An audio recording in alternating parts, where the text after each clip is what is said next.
Welcome back di segmen Pundit Fundamental Pandit CNBC Indonesia. Jumpa lagi dengan saya Susi Setiawati. Seperti biasanya pada sore hari kita akan membahas salah satu emiten yang ada di Bursa Efek Indonesia. Tapi untuk sore hari ini kita spesial, kita akan membahas secara sektoral. Kita ketahui bahwa beban masyarakat Indonesia tidak lama lagi akan meningkat nih. Karena lantaran bahwa PPN akan jadi naik menjadi 12% pada Januari 2025.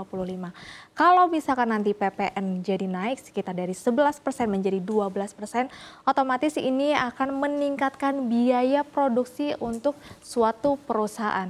Ketika biaya produksinya naik, otomatis harga jual produknya pun juga akan naik. Nah, nantinya ketika harga produk tersebut naik, ini akan berdampak atau berimbas kepada daya minat atau daya beli masyarakat. Karena masyarakat sekarang juga kita ketahui lebih suka barang yang lebih murah. Nantinya kalau misalkan harga produk suatu barang yang diproduksi oleh produksi dari perusahaan dalam negeri, ini otomatis harganya naik dan bisa mendorong penurunan penjualan. Ketika turunnya penjualan, otomatis ini bisa berdampak terhadap penurunan produksi. Kalau misalkan nanti produksi turun, otomatis ini bisa mendorong meningkatkan atau bisa membuka kemungkinan terjadinya pemutusan hubungan kerja kembali. Nah, kita ketahui juga bahwa ternyata PPN Indonesia termasuk terbesar kedua di ASEAN. Ya, kalau kita lihat berdasarkan data PricewaterhouseCoopers atau PwC, kita ketahui bahwa Indonesia masuk di urutan kedua sebagai negara dengan PPN tertinggi di ASEAN. Yang pertama ada Filipina di 12%, kemudian ada di Indonesia di 11% saat ini. Kalau misalnya nanti di Januari 2025 naik menjadi 12%, otomatis Indonesia bisa menyamai Filipina menjadi nomor 1 dengan negara PPN tertinggi di ASEAN. Kemudian ada Kamboja di 10%, di sini ada Vietnam di 10%, Singapura di 9%, ada Malaysia di 8%, sebelumnya Malaysia dari 6% menjadi 8% yang mulai berlaku di Maret 2024. Kemudian ada Thailand hanya 7%, Laos 7%, Myanmar 5%, dan bahkan di sini Timor Leste hanya mencatatkan 2,5% saja. Nah, selain itu memang efek dari kenaikan PPN ini bisa mendorong industri makin turun. Tercermin kalau kita lihat bahwa di perekonomian saat ini PMI manufaktur Indonesia justru memang masih terperosok.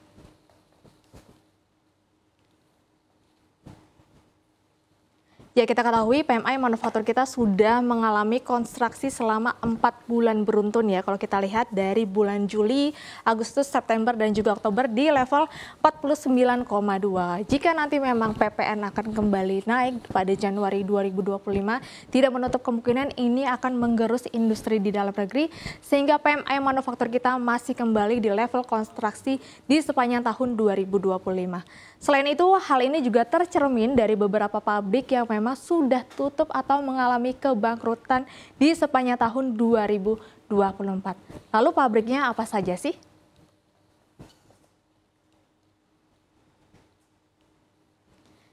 Ya, di mana memang pabriknya didominasi dari perusahaan tekstil di industri tekstil. Yang pertama kalau kita lihat ada pabrik Alenatex yang berada di Bandung, Jawa Barat. Di mana kalau kita lihat di sini tanggal pilot atau bangkrutnya di awal 2024 dengan produksi kain super tisu. Yang di mana jumlah PHK-nya mencatatkan 700 karyawan yang terkena PHK. Kemudian ada Cahaya Timur Garmindo, ada di Pemalang, Jawa Tengah yang juga bangkrut di Maret 2024 dengan produksi garmen yang dimana harus melayangkan PHK ke 650 karyawannya. Kemudian di sini juga ada Kusuma Hadi Santosa yang berada di Jawa Tengah juga di wilayah Karanganyar, di mana bangkrut pada April 2024 dengan berbagai jenis kain bisnisnya, dan juga di sini harus melay-off sekitar 500 karyawannya. Kemudian di sini ada lagi di Jawa Tengah. Jadi kalau kita lihat memang dominasinya ada di Jawa Tengah. Ada Sampangan Duta Pancasakti Tekstil atau Dupantex yang dimana pilot pada Juni 2024 dengan industrinya kain. Dan di sini memang belum dijelaskan berapa ada banyak yang ter-PHK, tapi sudah dinyatakan pilot per Juni 2024. Kemudian ada Kusuma Putra Santosa yang berada di Karanganyar juga. Di sini untuk industrinya yaitu untuk pemintalan benang yang dimana juga melay off sekitar 400 karyawannya. Kemudian juga ada Pamor Spinning Miles di Jawa Tengah juga. Jadi kalau kita memang banyak di Jawa Tengah ya. Bisnisnya sama untuk benang dan juga sudah melayoff sekitar 700 karyawan.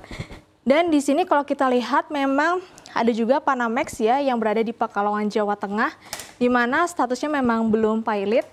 Untuk industrinya berada di Sarung Tenun dan memang belum ada info berapa banyak sih yang ter-PHK atau bahkan ada atau tidaknya yang ter-PHK. Tapi kita bisa lihat di sini memang sudah cukup banyak beberapa pabrik yang tutup di sepanjang tahun 2024 dan juga berimbas terhadap jumlah PHK yang makin meningkat. Kalau kita cek di per Oktober, jumlah PHK di Indonesia makin meningkat yang cukup signifikan.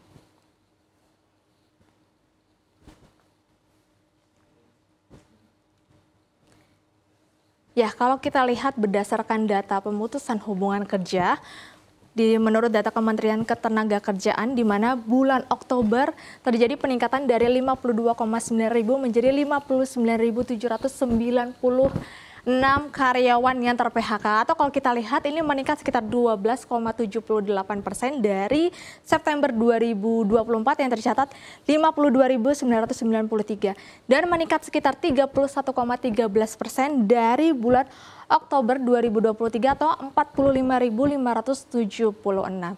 Nah, jika nantinya memang PPN ini diterapkan atau dengan harga baru 12%, di sini tidak menutup kemungkinan nantinya juga jumlah PHK akan meningkat jika memang tidak ada kebijakan dari pemerintah yang membebaskan PPN untuk beberapa sektor. Nah, kemudian kita juga bisa melihat hal ini tercermin dari pertumbuhan ekonomi yang juga turun di kuartal 3 2024.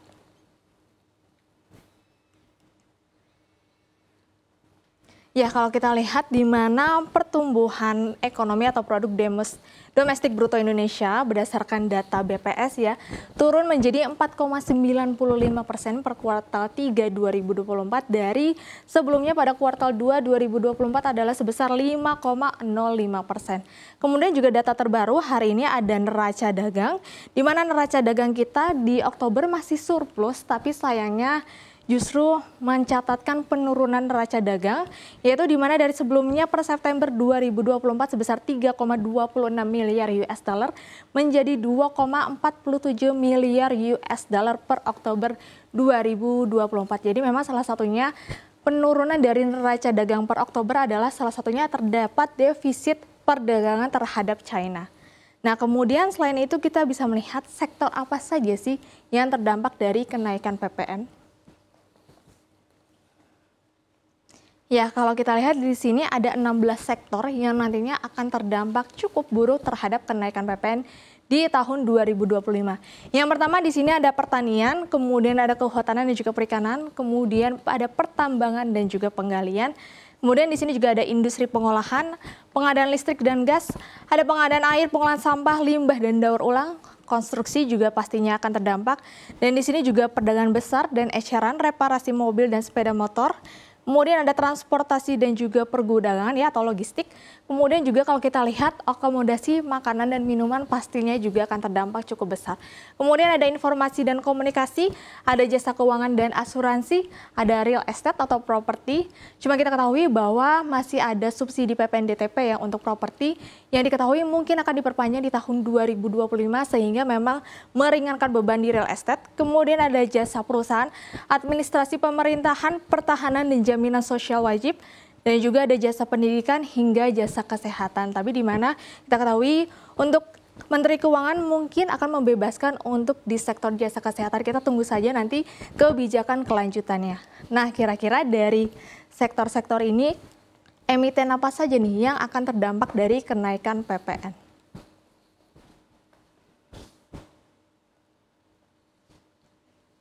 Ya, kalau kita lihat pasti yang pertama adalah consumer goods ya. Biasanya memang consumer goods yang paling identik kenaikannya atau terdampak dari kenaikan PPN. Yang pertama pastinya ada grup Indofood, IJBP dan juga INDF. Kemudian juga ada Aisa, ada Beef Food, Garuda Food, ada Hoki, Mayora Indah, Nippon Indosari dan juga ada Tiga Raksa.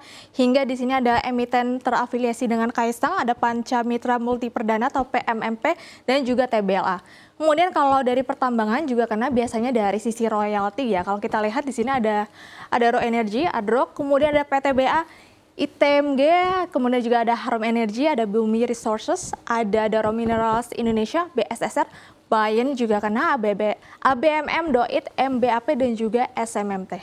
Nah, selain dua sektor ini juga ada beberapa sektor lainnya di pertanian dan juga konstruksi.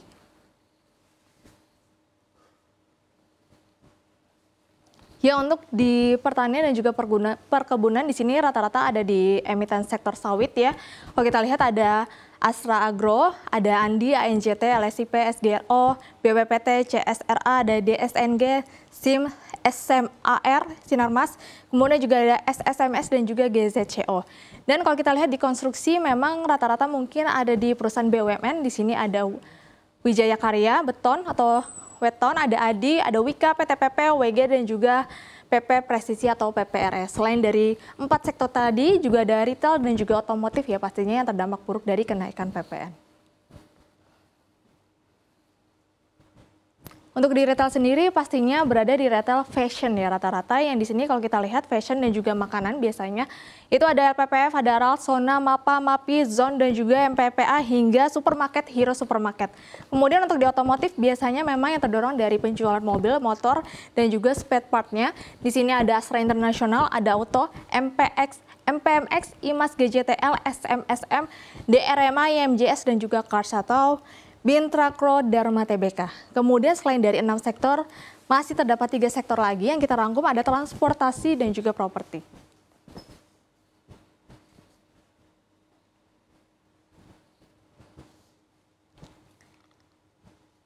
Ya, untuk di transportasi pastinya ada dari sektor pesawat ya, untuk lini bisnisnya ada di pesawat seperti Garuda Indonesia, kemudian juga ada logistik di Adisarana Armada, Bluebird, kemudian juga Armada Jaya atau Jaya, kemudian WH Transportasi dan juga AirAsia atau CMPP. Kemudian untuk di sektor properti biasanya berada di lini bisnis untuk penjualan rumah dan juga apartemen, tapi kita ketahui bahwa di mana di tahun 2025 kemungkinan untuk subsidi PPN DTP masih berlanjut sehingga sektor properti kemungkinan akan bisa bernafas lega dari kenaikan PPN.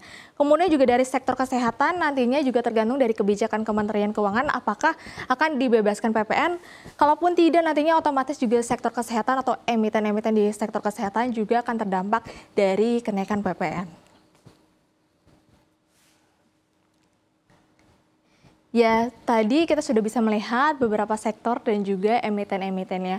Tapi tentu balik lagi dari performa kinerja.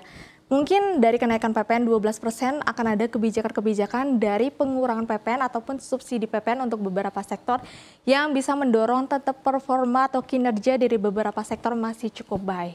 Disclaimer on, balik lagi jangan lupa dianalisa ulang. Mungkin itu saja yang bisa saya sampaikan di segmen Fundit hari ini. Saya kembalikan ke Dina.